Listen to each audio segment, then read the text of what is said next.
민주당이 다수 의석의 횡포를 부리며 2024년도 정부 예산안을 민주당 예산안으로 변질시키고 있습니다.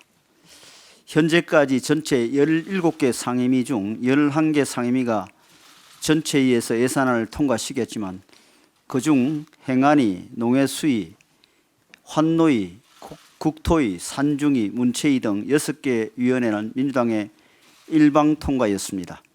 과방위의 경우 예산 소위에서 민주당의 일방 처리가 있었습니다. 국방위, 여가위 등 다른 상임위에서도 파행이 일어나고 있습니다. 정부 예산심사가 이처럼 정상 궤도를 이탈하고 있는 이유는 민주당이 다수 의석을 무기로 헌법에서 규정한 정부의 예산 편성권을 정면으로 부정하고 마치 자기들에게 예산 편성권이 있는 것처럼 행동하고 있기 때문입니다.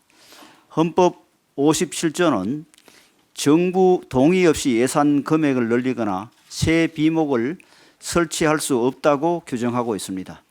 그런데도 민주당은 행안위에서 지역화폐 예산 7,053억, 국토위에서 청년 패스 예산 2,923억 등 정부 예산안에 없는 비목을 설치해 일방적으로 정액했습니다.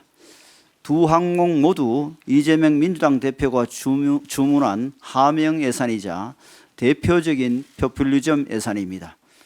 R&D 예산은 민주당 횡포가 집중되고 있는 분야입니다.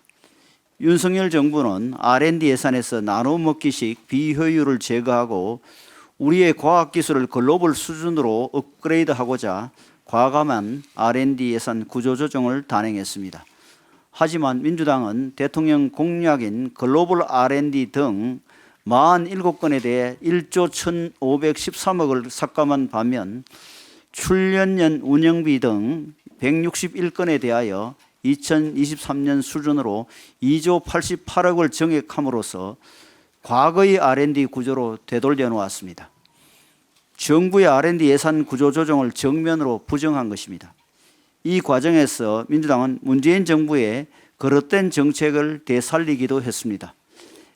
예를 들어 산중위에서는 혁신형 모듈 원자료 R&D 사업 332억의 전액 삭감을 포함해 원전 분야 예산 1,889억을 삭감한 반면 재생에너지 설비 확대 예산 1,619억 원의 정액을 요구했습니다.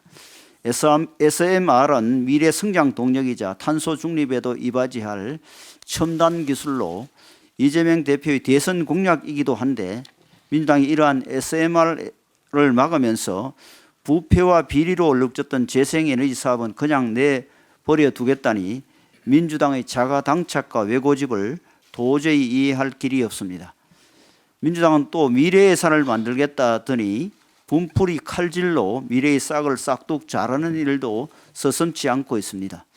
예를 들어 환노위에서는 문재인 정부 때 만들어진 청년 내일 체험 공제 예산의 정액을 요구하다 정부와 여당의 반대에 막히자 정부가 새로 편성한 청년 취업 진로 및 일 경험 지원 사업 예산 2,382억 원을 전액 삭감했습니다.